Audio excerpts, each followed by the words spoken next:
Welcome into the Fantasy Football Diagnostics Podcast, where we provide you with your weekly diagnosis of everything fantasy football. Whether it's season-long leagues, dynasty, DFS, or sometimes even IDP, we got you covered all year long.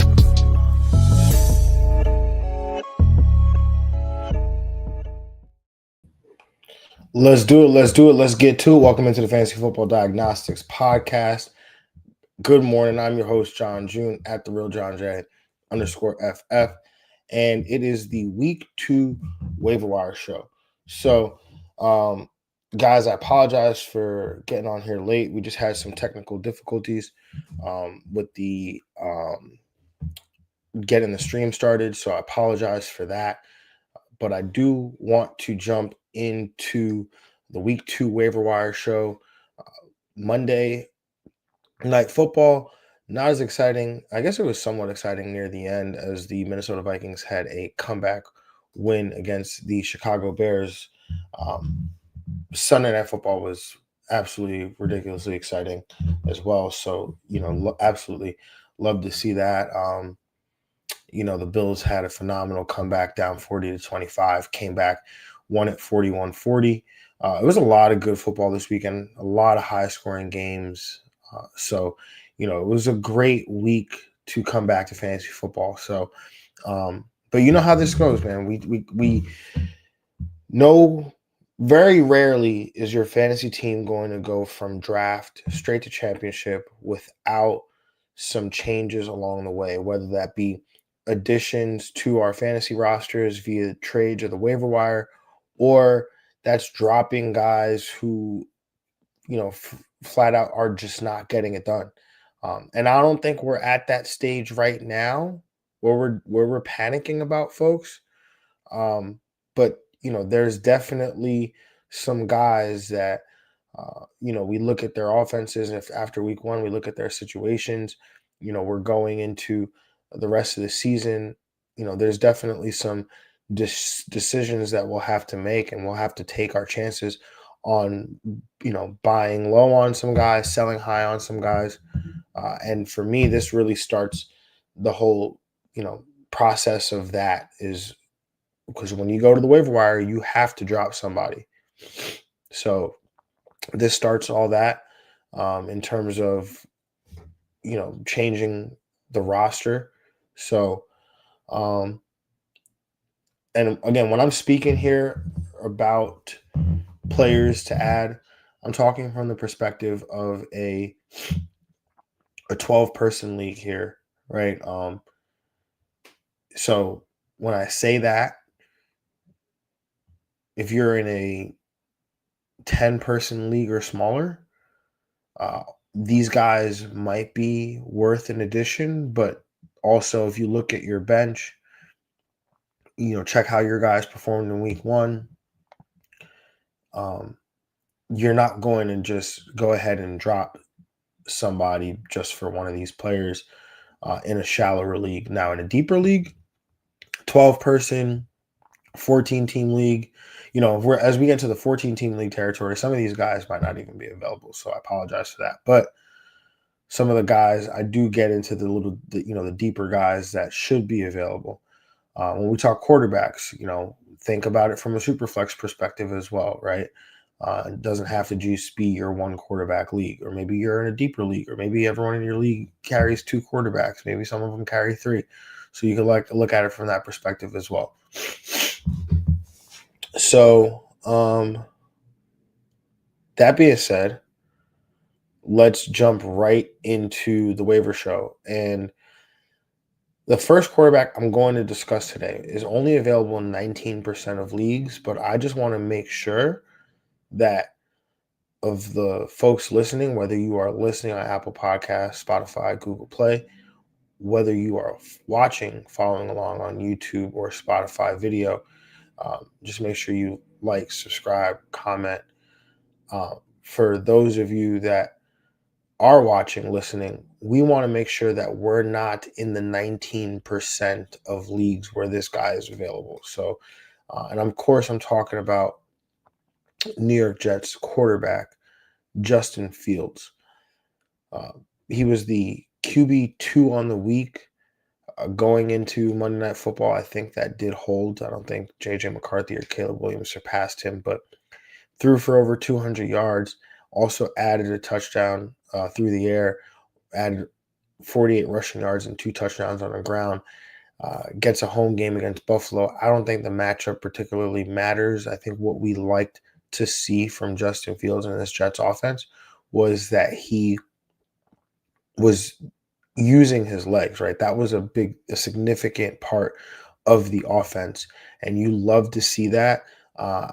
Justin Fields has always been one of my favorite quarterbacks. I've been rooting for him for a long time, and now he plays for a team that I root for personally in the New York Jets. And if you followed the offseason drum beat here for Justin Fields, I think this is kind of what you thought was happening. And if this is going to happen all year long, we're looking at a top 6, top 7 quarterback in fantasy, potentially even higher. If we get some of these blow up games. And so I know people look at Buffalo and they're like, hey, it's Buffalo. It's a good matchup. I actually like Justin Fields in those kind of environments because he has to keep pace. He has to score.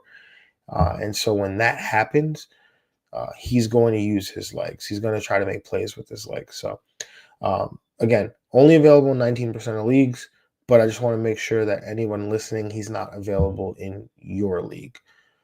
Now, moving on to these other quarterbacks that are more widely available. Let's talk about Aaron Rodgers, which was Justin Fields' predecessor, and Justin Fields' predecessor is Aaron Rodgers. Yeah, essentially they switched teams, right? So Pittsburgh quarterback Aaron Rodgers, who was with the Jets last year, is available in 84% of Yahoo leagues. Now, Rodgers had a 4-touchdown game in a revenge game against the New York Jets. He has a matchup at home, this time against the Seattle Seahawks. And, Aaron Rodgers, he looked solid. I think, it's clear that he's not the mobile guy that he used to be, early in his career, but he still has the mental part of the game. His arm is still very much alive. And so, with weapons like DK Metcalf and, obviously the 4 million tight ends that they have on their team, as well as some of the other receiving options, which one of them we might talk about a little bit later. I think Aaron Rodgers is a viable quarterback play going into Seattle or, going into a matchup against Seattle in week 2. Moving on to probably my favorite of the widely available quarterback options is going to be Atlanta quarterback Michael Penix, available in 68% of Yahoo leagues. Penix ended last season on a high note in Week 18, and he picked up where he left off with almost 300 yards passing and throwing 1 touchdown while running for another here. I love the ecosystem that Michael Penix exists in. He is in this offense surrounded by, a top 10 wide receiver in Drake London, a top 3 running back in Bijan Robinson, and then he's got this really exciting offense that it's from the Sean McVay tree. He's also mobile. He's got some athleticism. So Michael Penix is in a really great situation. I actually loved him coming out of the draft last year and ended up sitting behind Kirk Cousins for most of the year.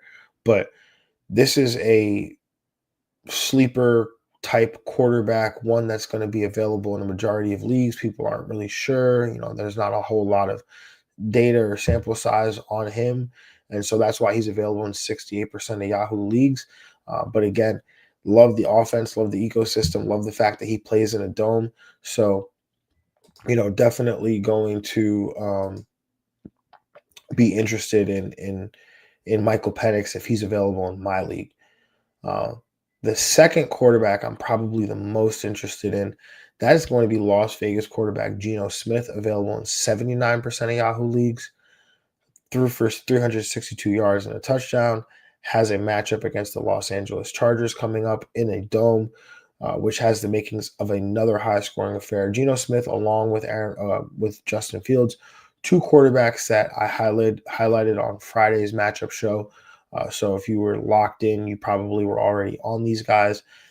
But if were not locked in and you feel bad about having missed that recommendation, make sure you come back on Friday, 7 a.m. Eastern, for the matchup show, where we discuss more guys like these under the radar quarterbacks here. But Geno Smith, again, love the fit with Chip Kelly, like I said on Friday. I think it's a very um, extremely good fit here between the two, between quarterback and play caller. And I think Geno Smith showed that in his first start with 362 passing yards. The final quarterback we're going to talk about is Indianapolis quarterback Daniel Jones, available in 95% of Yahoo leagues. Now, as long as Daniel Jones is willing to use his legs like he did on Sunday, we're going to consider him. He's playing Denver this week, which is a much tougher matchup. So less likely to play him in this one unless you're in a two quarterback league and you absolutely have to. We've only had one quarterback injury after week one, and that was Brock Purdy, who seems like he um, is dealing with a shoulder and a toe injuries. According to Ian Rappaport, the toe is worse than the shoulder. You're not, we don't have any bye weeks, so you're not really fighting a ton of people. The Dak Prescott manager might be, itching for a quarterback, but if I'm them, I'm honestly holding tight.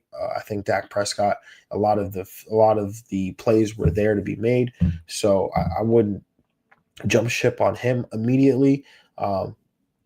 But if I am the Brock Purdy manager, Justin Fields, I think is the top of my list. Michael Penix is 2 for me. Geno Smith is probably 3rd because I really do love the offense and Chip Kelly and the fit and the dome environment as well, as I think is a plus. And then Aaron Rodgers, I think, would be last, just because these other three guys just move a whole lot better than him at this stage. And when I'm playing fantasy, that's what I want for my quarterbacks that have some semblance of athleticism that can, get a first down, extend a drive, things like that. And then Daniel Jones would probably be the emergency glass in that situation for me. All right, moving on to the running back position. Let's talk about Washington running back Jacory Krosky-Merritt, a.k.a. Bill, available in only 23% of Yahoo leagues. But I just had to bring him up because I know he's probably available in some of the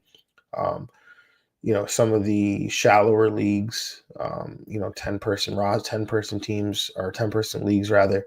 So, with Bill here, the fantasy community was, waiting at the edge of their seats, kind of trying to figure out what's going to happen in Washington. Is Bill going to be the lead guy or not? 10 carries, 82 yards, and a touchdown, led the backfield in touches. No passing game work outside of one target, which he did not catch. So you're not really going to count on him for that. And maybe that part makes it a little bit tough, but I'd be more concerned if he wasn't in a good offense where they're going to be scoring points and they're going to be playing with leads a lot of the times. So Bill is definitely going to be worth a spot on your roster. I think he profiles as an RB3 with some RB2 upside rest of season. Now let's talk about Kenneth Gainwell, available in 99% of Yahoo leagues. Right now, I don't know about you guys in your leagues, but running backs they get drafted a lot in my leagues. Right, I did an auction draft the night before the season. Is a 12-person league. There were 69 running backs drafted in that draft. That's about 5 a team. So, there's slim pickings on the waiver wire here. And a guy like Kenneth Gainwell actually picked up in 2 of my leagues by my former co-host, Greg Penniman. But Gainwell had 11 opportunities on Sunday, played 54% of the snaps in a game that was close the whole time. So, I think this was very real. It was very real, right? I was watching it live as someone who has a ton of Jalen Warren. I was like, why is Kenneth Gainwell on the field so much? And if you looked at the final box score, Jalen Warren scored more fantasy points, and Jalen Warren, I think, led the team in carries and had some receptions. And Jalen Warren was overall just more productive with the opportunities that he got. And he did receive more on most of the opportunities. But Caleb Johnson was a distant third. Kenneth Gainwell was clearly the number 2 back, and he played 54% of the snaps again. So, um, this was very real watching it live. I know some of the reports were like, "Oh, this is not going to happen again," or um, you know, he wasn't very efficient, which is like, okay, that's another thing. But if he's on the field, if he's getting opportunities, he's second in line behind Jalen Warren. Um, Not only is this like a 50-50 split essentially, but it's also this is a situation where you have a guy who can be a handcuff for you, or a not even a handcuff. Yeah, I mean, yeah, essentially he's the handcuff to Jalen Warren, right? I mean, now if something happens to Jalen Warren, I think Caleb Johnson will then be involved. But I think Kenneth Gainwell has the trust of not just the head coach and Mike Tomlin, but he also has the trust of Aaron Rodgers, right? I don't think they trust Caleb Johnson in passing game right now, whether that's pass pro or whether that's coming out of the backfield as a receiver. So I think Gainwell definitely has some intrigue and some value in 12-person leagues here. Moving on to the next guy on this list, that's Arizona running back Trey Benson, available in 61% of Yahoo leagues. We talked about Trey Benson quite a bit last year, and it never came to fruition, like never 1 week. And we talk about him in a segment, in a section of this list, which we'll go over in a little bit, which was, high profile insurance running backs, right? Those handcuffs, those running backs that, have very little standalone value, but the moment that the starter in front of them goes down, they will have significant value. And the reason for that is we want to get out ahead of waivers, right? We want to get out ahead of the rush. We want a guy on our roster before the injury happens, so that when that injury does happen, we're not blowing the number 1 waiver priority on that player. We're not blowing a ton of fab on that player, right? We already have the player, and we don't need to give up assets to acquire them, right? And then, you might say, well, John, I'm loaded at running back. I already have, 5-6 running backs on my team. Well, guess what, guys? If you're playing in a two running back, 1 flex, 2 running back, 2 flex league, half point PPR especially, but even in full point PPR, running backs are like currency. Like they go look around your league. Not a lot of teams have more than 3 running backs that they can rely on week to week. So if you have that, you're basically, you're able to not only block your league mates from having those players, but you're also able to make trades. You're able to take this running back that you got for nothing, throw in another wide receiver, and maybe upgrade at wide receiver, upgrade at running back, or take one of these running backs and trade them for a tight end. So that being said, Trey Benson, I know I went on a little bit of a tangent there, but Trey Benson is not in this situation right now. He is in a 60-40 split, which is much closer than the 80-20 split that we saw with Trey Benson and James Conner last year. James Conner was hyping up Trey Benson a lot coming into this season. We saw that with his 52-yard run, which then ultimately led him to leading the team in rushing. And then we obviously know James Conner's injury history, right? Last year, we would have needed a blowout or something like that in order for Trey Benson to see the opportunities that he saw. But this game was very close for the most part. I mean, it ended as a one-score game, and Trey Benson was involved early and often. uh, Seemed again like a 60-40 split between him and James Conner. And again, we know James Conner's injury history. If Trey Benson, if James Conner does get hurt, or even Trey Benson was more efficient than James Conner on Sunday, and if that continues, you might see a change of the guard. So Trey Benson, available in 61% of Yahoo leagues, should be rostered in your league before something happens. Now let's talk about Cleveland running back Dylan Sampson, available in 54% of Yahoo leagues. Now, Sampson had 20 touches as a rookie in his first NFL action, which totaled 93 total yards, including 8 receptions on 8 targets. He out-touched Jerome Ford 20-7.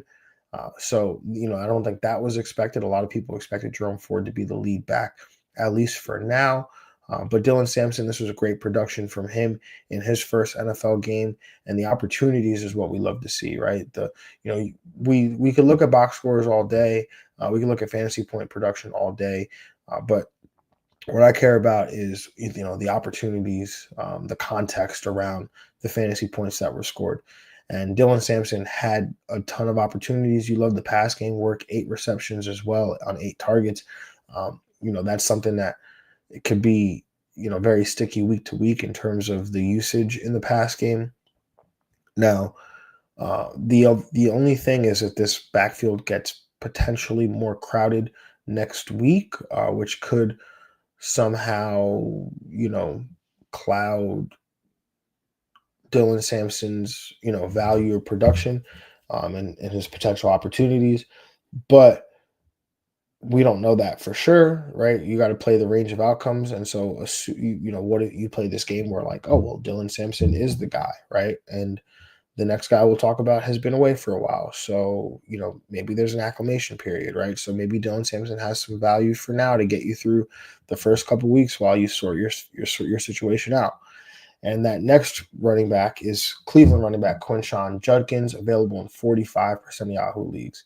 Now, Judkins, if you don't know, he's a rookie as well. He could possibly return this week. He was the top running back drafted by the Cleveland Browns, expected to be their lead guy coming into the season, but had some legal troubles in the summer, right before training camp, I believe, that kept him away from camp. He is expected to face discipline from the NFL, but as of right now, he is not suspended. And we don't know when that situation will be resolved. So in the meantime, he probably should be added to your rosters. He actually was out last week, so you probably had the opportunity over the weekend to add him, put him in an IR spot. Again, if you have an IR spot in your league, if somebody is on IR or they're on PUP or they're out, you have the ability to move them to the IR spot. I highly encourage you to do that, because then you have an added roster spot, which allows you to add another one of these guys here, these running backs, or another player that has some upside that you could even just test out for a week, right?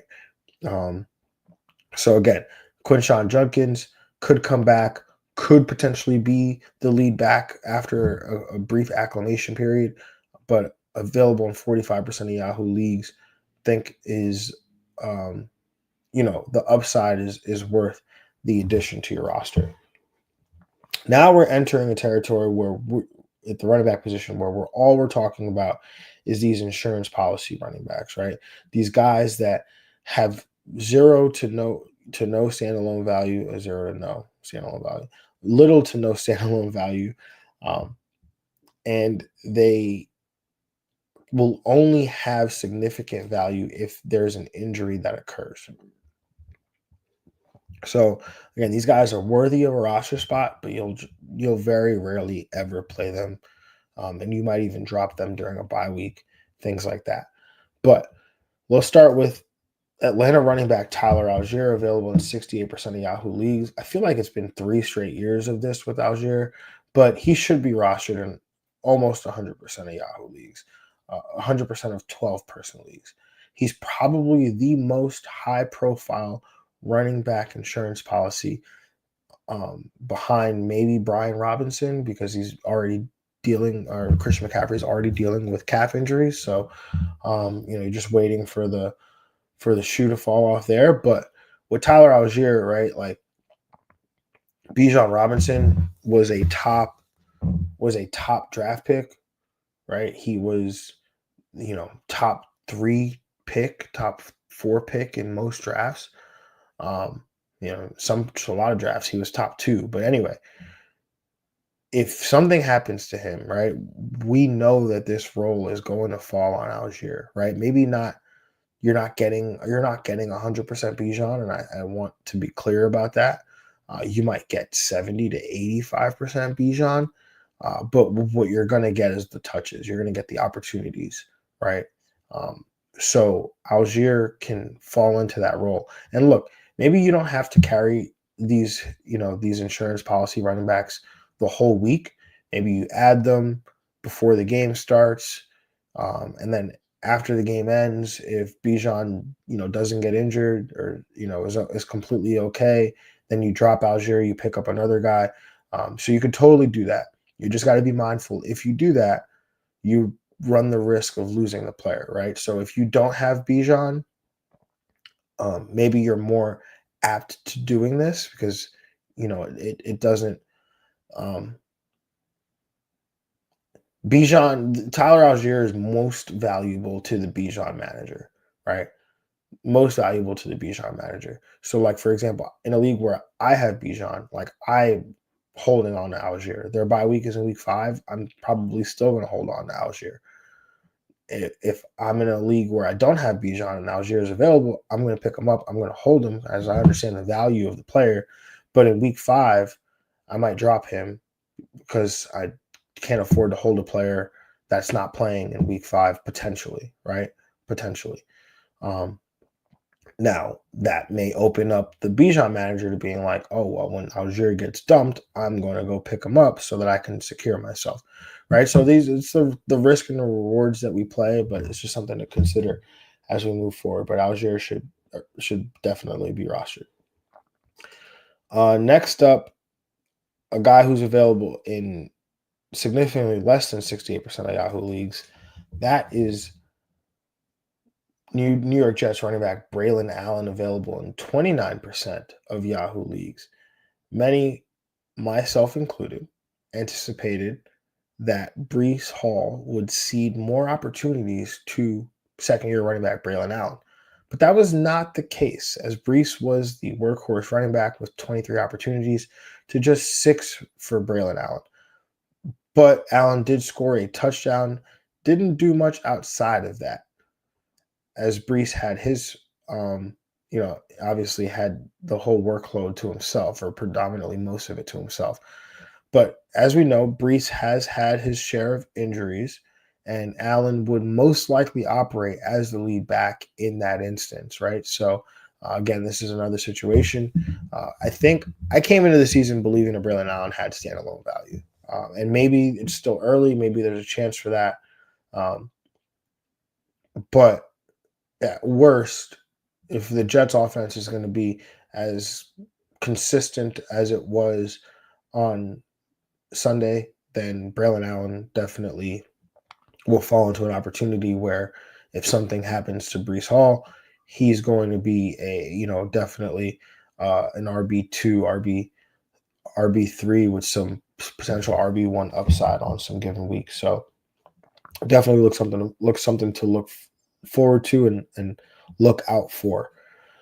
Moving on to the next guy on this list, Kendre Miller, New Orleans running back Kendre Miller, available 96% of Yahoo leagues. Didn't touch the ball a whole lot, but supposedly he looked good on his opportunities, and he is the guy behind Alvin Kamara.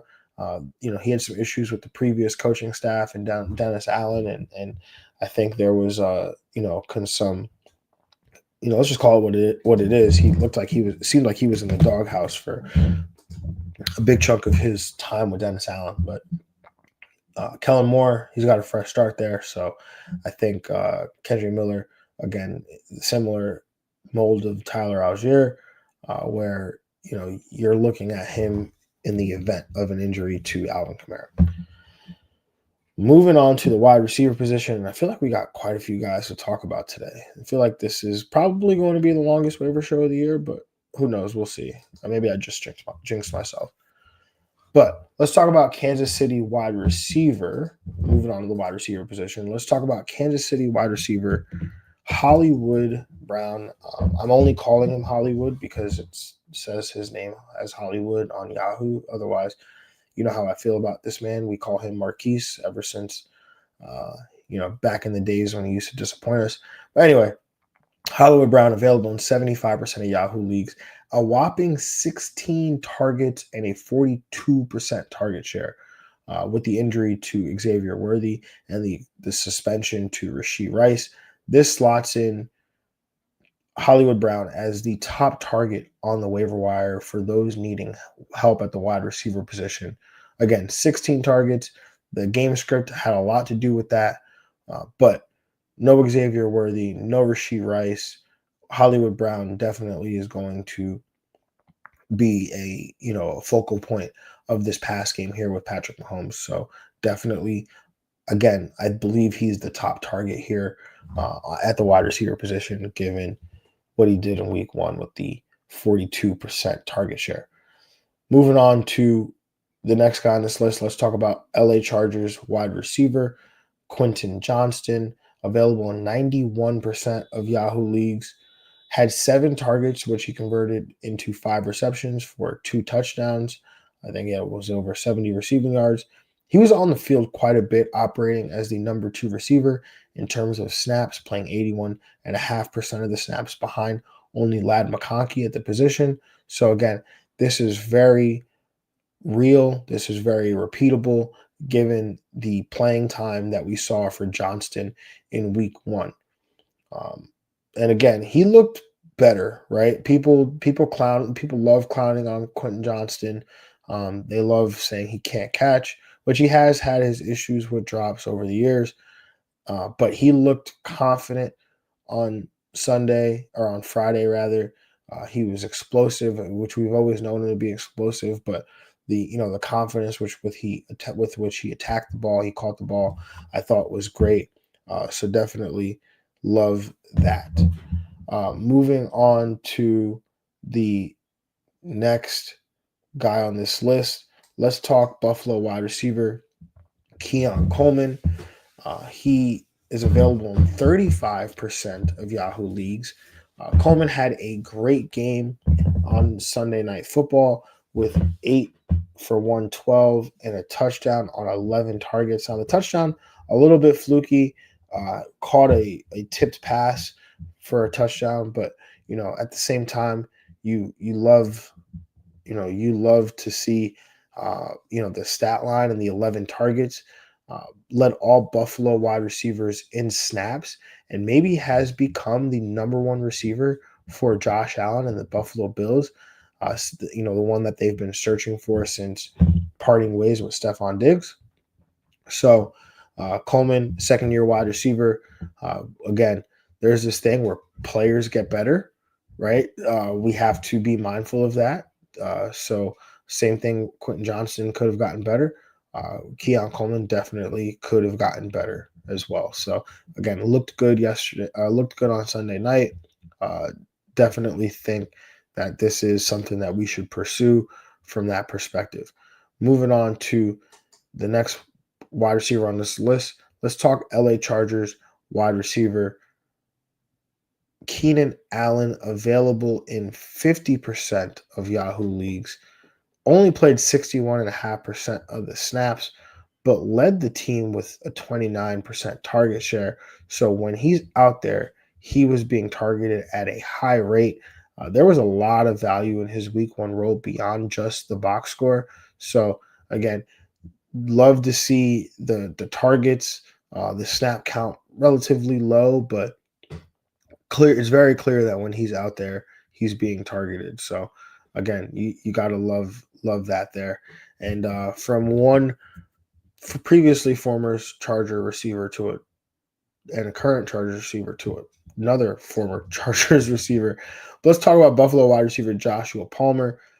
Palmer is available in 75% of Yahoo leagues. He was third amongst Bills wide receivers in snaps, but was productive on his 9 targets, catching 5 of them for 61 receiving yards.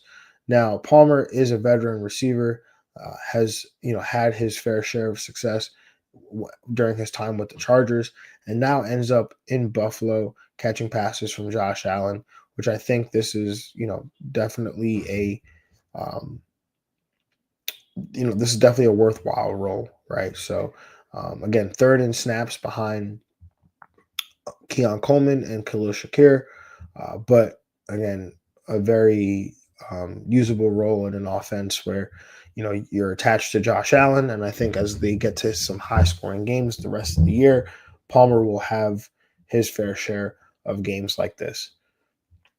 Moving on to the next wide receiver on this list, let's talk about Cedric Tillman, Cleveland wide receiver, available on 72% of Yahoo leagues. Had 5 catches for 52 yards and a touchdown on 8 targets. Played as a full-time wide receiver opposite Jerry Jeudy, with Joe Flacco operating the offense. I think Tillman will continue to have a role as a wide receiver 3 with some wide receiver 2 upside. Last year, I was all about Tillman. Actually, I was all about Jerry Jeudy before jumping ship on Jerry Jeudy and going to Tillman, and then Jerry Jeudy took off. But that's neither here nor there. We're not going to talk about that right now. What we will talk about is Cedric Tillman, and he profiles as a big physical X receiver. Joe Flacco, veteran quarterback, going to find these guys in the right spots, and that's what he did with Tillman with the touchdown. And again, Tillman. Only 2 wide receivers played more than 27% of the snaps, and that was Jerry Jeudy and Cedric Tillman, each playing 88% of the snaps. So equal snap share. He's on the field. He's running the routes. He's gonna get the targets. His 8 targets tied Jerry Jeudy's 8 targets, which were tied for second on the team behind a guy that we'll talk about in a little bit. But Cedric Tillman, I don't know. I'm not sure why this fantasy community is sleeping on him, but available in 72% of Yahoo leagues. I think we can definitely change that. Now, for my guys and gals in deeper leagues, let's talk about Pittsburgh wide receiver Calvin Austin, available in 98% of Yahoo leagues. Now, people will look at Calvin Austin, they'll look at the game he had, and they'll be like, that was a fluke, right? And I'll tell you, I don't think it was a fluke. Second most snaps at the position behind DK Metcalf, and it wasn't particularly close behind him. So very clearly operating as a starter in this offense. Saw 20.7% of the team targets. Again, I think this role continues going forward, especially if teams try to play Pittsburgh like the Jets played Pittsburgh, where they had, all the attention was on DK Metcalf. The Jets, obviously, they have, an elite corner in Sauce Gardner, who they're able to put on the opposing team's number 1 receivers, and they did that on Sunday with DK Metcalf. And after a while, Aaron Rodgers and the Pittsburgh Steelers, they stopped trying to go at Sauce Gardner. And so instead, they started attacking the corner opposite him. And the corner opposite him was facing Calvin Austin. So Calvin Austin was getting targeted, at a high rate here, and made the most of his opportunities. And he's done that throughout his career for the most part, right? So we saw him operate essentially as the team's number 1 receiver last year when George Pickens was out catching passes from Russell Wilson. So I think Austin is definitely a viable fantasy play going forward. But again, maybe an ad for more deeper leagues as we see the season progress and see a more defined role from him and where other wide receivers in the fantasy landscape fall. The final wide receiver we're going to talk about, Tennessee wide receiver Alec Ayomanor, available in 95% of Yahoo leagues. Now, again, this is a deeper league, even very deep leagues. If you're in a 12-person league with deep lineups and deep benches, or you are in a 14, 16-person league, Alec Ayomanor probably was drafted in that league, but very well could be available. Um, he played 78.9% of the snaps behind only Calvin Ridley, who played almost 95% of them. Uh, A.O. Manor saw 7 targets on a 28% target share. And this is where we scout a little bit beyond the box score, right? Because you look at the box score and you're like, well, this guy didn't really do much. He had, I think, what was it, 2 catches. It wasn't a whole lot of yardage. And you look at that and you might think, well, why do I want this guy on my team? Why would I go through all the trouble of adding him? And then we talk about the numbers that we just referenced, right? It was 2 catches, 17 or 13 yards on 7 targets. But the 78.9% target share, the 78.9% of the snaps, the 28% target share, the fact that he's got the trust of his rookie quarterback. I mean, they're both rookies, but and he's got athleticism. Aomaner's got a ton of athleticism. He was a 4th-round pick for the Tennessee Titans. If you go look at his college film, I know when he got drafted, the very first highlight that you'll see if you Google A.O. Manor is that he had 200 yards and 4 touchdowns against Travis Hunter. Yeah, the number 2 overall pick in the draft, Travis Hunter, gave him absolute fits. And I think it has a lot to do with how long he is, how fast he is, the athleticism that he has, and Cam Ward seems to really like that, as shown by the 28% target share that he had. And the matchup was tough going up against Denver in Denver. Rookie quarterback's first start, not a great place to play, not a great situation. And so, as we move forward, I think A.O. Manor is going to have some more high value opportunities and high value reps.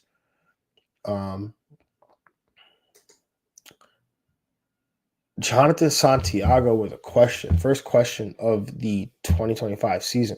Jonathan, appreciate you for watching and listening, and definitely appreciate the question. Superflex League, drop Russell Wilson for Rodgers or Daniel Jones. And guess what? I'm in a Superflex League. I punted on quarterback very late, and so I ended up with Rodgers and Russell Wilson. And I picked up Joe Flacco off waivers, and I also have Spencer Rattler. Anyway, I traded Joe Flacco and Russell Wilson to get Cam Scatterboo because I needed to open up a roster spot. And when I made that trade, I asked myself, which quarterbacks am I most confident in rest of season, right? Because I think when we talk super flex, we always get so wrapped up in, the quarterback and the week to week. But to me, I really care about situations a lot. So I got so sorry, I'm just distracted by your next question. He says, trust me, I did also I got Drake May and Penix as my starters. Yeah, my only starter is CJ Stroud. So you're in a much better situation than I am. But anyway, because I would love to have Michael Penix. But anyway, besides the point, I would 100% drop Russell Wilson for Aaron Rodgers or Daniel Jones. I'd be more inclined to do it for Aaron Rodgers because Russell Wilson, Daniel Jones has he's got Anthony Richardson lurking in the background, right? And we've seen Daniel Jones play poorly, so there's less security there in that situation. With Russell Wilson, I don't think there's any security in that situation. He did not look great in week 1. Jackson Dart is nipping at his heels. Yeah, I would go for Rodgers. He's definitely the most secure of the 3 names on this screen right now. And the offense I think is fine. The environment is fine. He's not going to have he does not have the rushing upside that maybe a Daniel Jones or a Russell Wilson have, or even your starters like Penix and Drake May. But yeah, I think he's going to be a great bye week fill-in. You might even start him depending on if he's the matchup that he has that week. So yeah, I would definitely drop Russell Wilson for Aaron Rodgers. I would even drop Russell Wilson for Daniel Jones. I do not think Russell Wilson has a whole lot of time as a starting quarterback for the New York Giants. Honestly, given your situation where you have Drake May and you have Michael Penix, and you're only going to ever you only need to ever bench one of those guys if an injury occurs. Might even go get Jackson Dart because that guy has a ton of upside, and you don't need a third quarterback to play right now, right? Your bye weeks are for a little bit, so I think you can get away with that. Rodgers has his bye week in week 5, so um, yeah, that's my thought there. And then asking another question. Thanks. Last one. Should I keep holding Ollie Gordon for Miami or drop for Coleman or Boutte? I think that would depend on your situation. I think Coleman's a great add. I would add Coleman. Uh, Butte, he had a solid game. I think the Patriots had the passing game options were not particularly great, but Butte had 6 for 103, available in 98% of Yahoo leagues, so probably worth an addition there. So you know, appreciate you shouting him out there, but it really depends on your wide receiver situation. I'm more inclined to go Coleman there, just because I want to be attached to Josh Allen. Um, Now, but if you have Devon Achan or your running back situation is kind of questionable, that it might make sense to hold on to a running back. But after watching Miami play on Sunday, I mean, do you want any part of that offense? Probably not. So I would say, yeah, I would drop him to go pick up Coleman or Butte. Ideally, Coleman. Butte might operate as the could operate as a top target for Drake May. My roster, if it helps, London, Higgins, Ridley, Hunter, and your running back and JMO, and the running backs are Barkley, Connor, Pacheco, Mason, and Ollie Gordon. Assuming it's 2 wide receivers, 1 flex. Actually like your wide receivers quite a bit. London, T. Higgins, Calvin Ridley. Uh, Travis Hunter, I think, is the last one there, behind JMO and Calvin Ridley. But yeah, I don't I don't think you need to add Coleman, but it definitely doesn't hurt. Your running back's a little bit weaker after Connor. Pacheco didn't have a great day. Jordan Mason, I think, is phenomenal. I think he's going to have a solid season. So I think you can drop Ollie Gordon. You could pick up the wide receiver. I don't think it's going to hurt you too much. All right, let's move on to. Thanks for the questions, Jonathan. Appreciate it. Let's move on to the rest of the show. Let's talk about tight ends, right? Let's talk New Orleans tight end Jon Johnson, available in 88% of Yahoo leagues. He had 11 targets and on Sunday on a 27% target share. Almost had a game tying touchdown. Um, Almost had a game tying touchdown at the end of the game.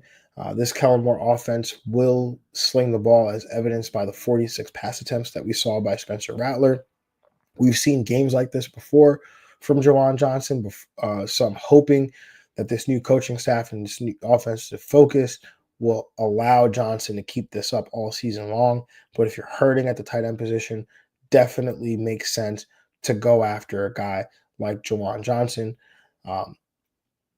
Next up is Kyle Pitts, available in 35% of Yahoo leagues, almost a 19% target share, 7 targets on Sunday.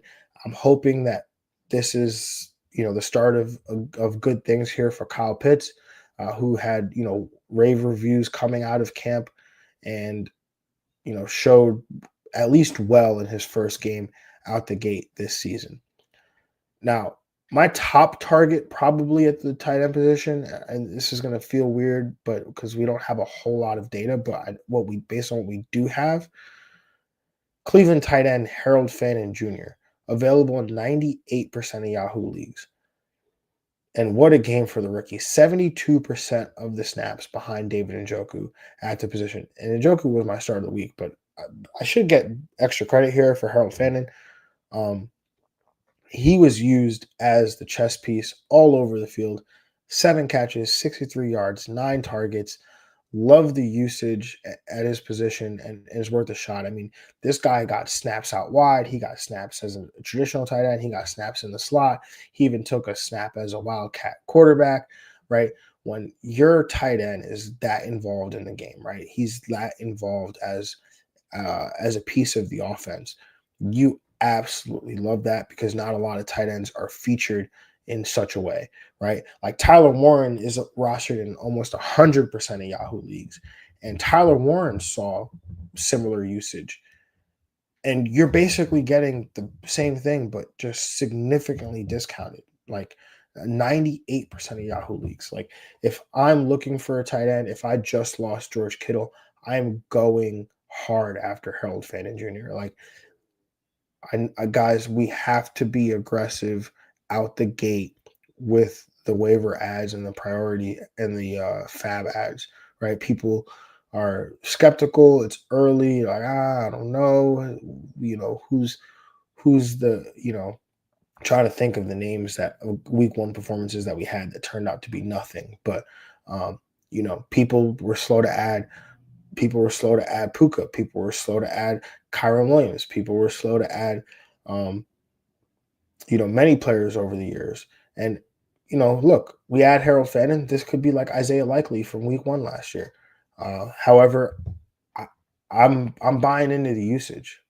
So with Harold Fannin Jr., 98% of Yahoo leagues, I think you could be aggressive. I think you can go hard after this guy if you really do need a tight end, right? Like if you have a Sam Laporta, you have a Brock Bowers, you have a Trey McBride, I'm probably not going after Harold Fannin Jr., but you just lost George Kittle.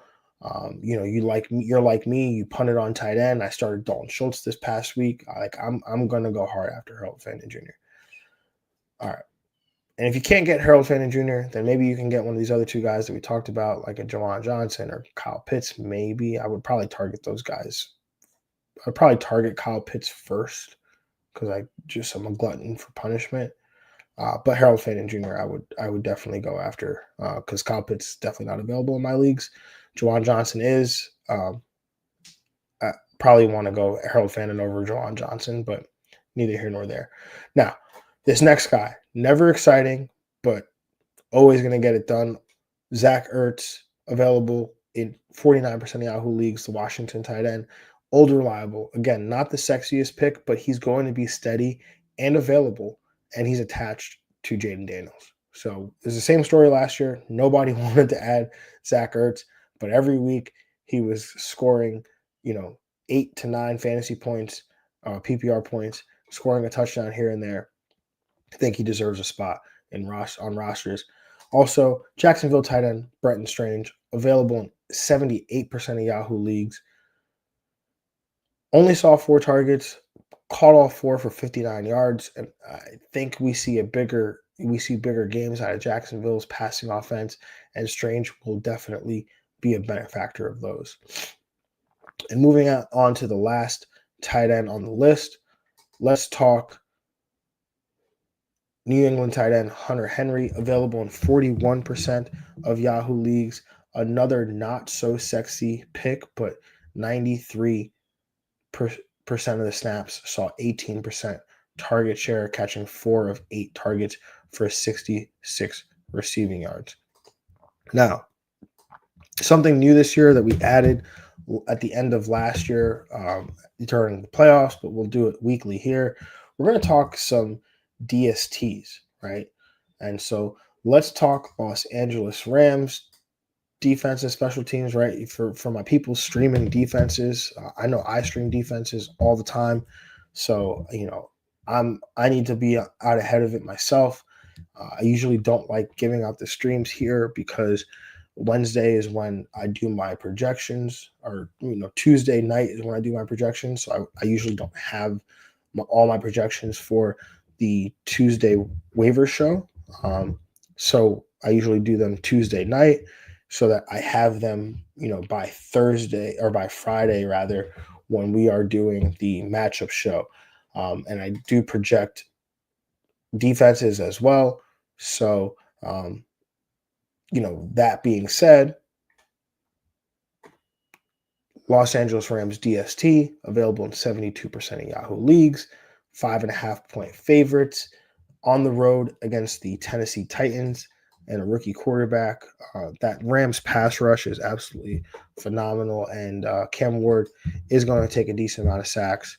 So definitely somebody that we should be looking at, or a defense that we should be looking at if, this coming week here. So moving on to the next defense, let's talk Dallas DST, available in 93% of Yahoo leagues. They're 5.5-point favorites at home. Forgetting who they play for whatever reason, but 5.5-point favorites against the New York Giants. You got to love that matchup there.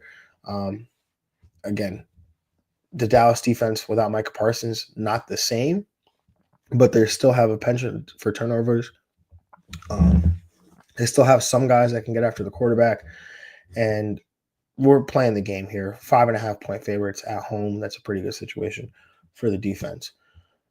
Moving on to the next team on the list, let's talk San Fran DST, available in 66% of Yahoo leagues, 4.5-point favorites on the road against Spencer Rattler and the New Orleans Saints. Again, we love that pass rush. Robert Saleh is back there as the defensive coordinator. This game might be a little bit of a closer game if Brock Purdy doesn't play, but definitely love the situation that they're in defensively. And the last team on this list, let's talk Arizona DST, available in 40% of Yahoo leagues, probably going to be kept through 2 weeks for a lot of people, as they are 6.5-point favorites at home against the Carolina Panthers. So that's all I got for the DSTs this week. That's all I got for the week 1 waiver show, or week 2 waiver show, I should say. I definitely had a week 1 over here.